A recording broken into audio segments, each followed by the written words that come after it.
The HTC One 30-day challenge is drawing to a close, and I'm finding out even more interesting things about this iconic flagship Android smartphone from HTC. I'm Aaron Baker from PhoneDog.com. Is this the one to get, or should you go with the Galaxy S4? We're going to try to answer all of that and more in this update of the HTC One 30-day challenge.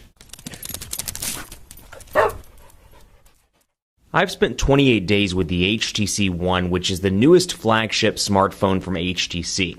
This is coming soon to AT&T, Sprint, and T-Mobile, April 19th to be exact, and it's starting at around $199. Now, we spent some time with the Sprint version as well. I've had it for a couple of days, and the embargo just lifted on the Sprint version, so we talked about it this morning in a video, but I'm really working with this one primarily since my primary carrier is AT&T in my personal use. So I've been using that for 28 days. I have a T-Mobile SIM card in it right now because I always swap my SIM card out when I do videos so people don't call me or text me. But just to give you a recap over all the time we've spent with this device, a beautiful build quality. That's the thing I noticed right away when I pulled it out of the box, and something I continued to notice even 1 week, 2 weeks, or even 3 weeks in to my 30-day challenge. It's got a great feel in the hand. It really feels great. The curved back is nice, and the metal is fantastic. And it's something, quite frankly, you don't see in a lot of Android smartphones. You see a lot of plastic. You don't see this high-quality material that comes with the HTC One.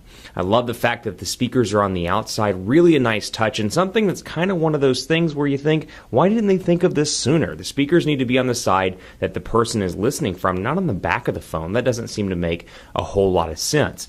Otherwise, design, like I said, love it. 2,300 milliamp hour non-removable battery. Going to be an issue for some. I haven't had any issue with that because honestly, I just carry around a spare USB charger when I need it. If I'm traveling for work, carry around a spare USB block, plug it in, and I'm good to go. I don't have to worry about swapping out batteries or anything of that nature. The camera, we've talked about at length with HTC Zoe capabilities and 4 ultra pixels. It's a nice camera all around. I've been relatively impressed with it. There's a little bit of noise when you enlarge the pictures, but overall the features of this camera more than make up for what you are, some of the issues, I should say, that you may have with the camera in general. Really impressed with the picture quality here.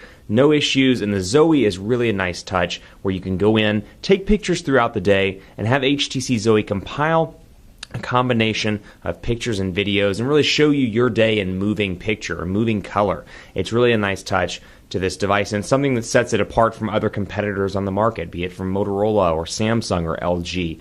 Really a nice feature all around. Blink Feed's also a great touch. People are going to love it or hate it, but Blink Feed brings all your news into one place. PhoneDog will be in Blink Feed very soon. I'm really excited about that, and that'll bring all your mobile news or whatever it is that interests you, along with Twitter, along with Facebook, and that's great for when you're on the train or in a cab and you need to scroll through and read your news as quickly as possible. It's really a nice feature there, and you can see stuff without clicking on it, or if you want to click on it, you can click on it and get the full article without any sort of break or any sort of having to go somewhere else to get the article, including the full picture. So again, just something to browse through really quickly while you're traveling. Great to catch up on your news without actually reading any articles, just skimming over titles and seeing what's happening in the world around you. I also love the customization. We've talked about this a lot, and I continue to see this even in day 28. Love the customization of the text message threads, where I can come down here, for example, and change the colors of the text message threads. So I can move it around to blue text, for example, or set a background and really make this my own,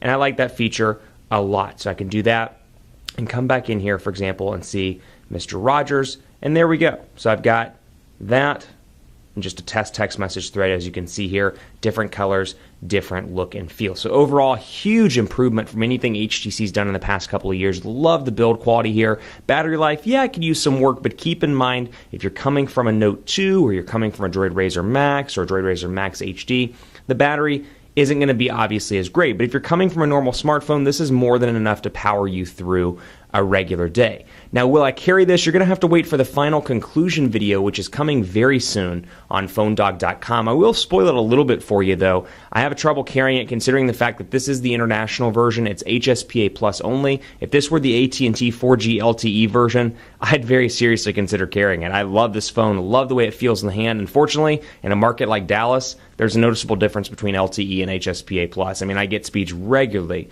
between 30 and 40 megabits per second. And I love my battery widget, by the way, as well. Battery widget reborn is it, and you can go into the status area here and take a look at that. So really impressed all around with the overall look and feel of this device. If it had LTE, I will probably be carrying it past the 30 days. Will I still carry it? Can I get past the HSPA Plus? Wait and see for the final 30-day challenge video. Keep it locked in PhoneDog.com. Let me know your thoughts on Twitter at PhoneDog_Aaron. I'd love to hear your thoughts, whether it's what you think about the device itself or what you think about the challenge series, or if there's anything you'd like to see in the final conclusion video. Let me know. PhoneDog_Aaron on Twitter, Facebook, Facebook.com/HiAaronBaker. Thanks for watching. Much more coverage to come on this great smartphone from HTC, especially as we get into the Galaxy S4 release time, because it's going to be an interesting head-to-head comparison between HTC's best and Samsung's best. Not to mention, we'll have more coverage with the LTE-enabled US variants very soon on PhoneDog.com. I'll see you next time.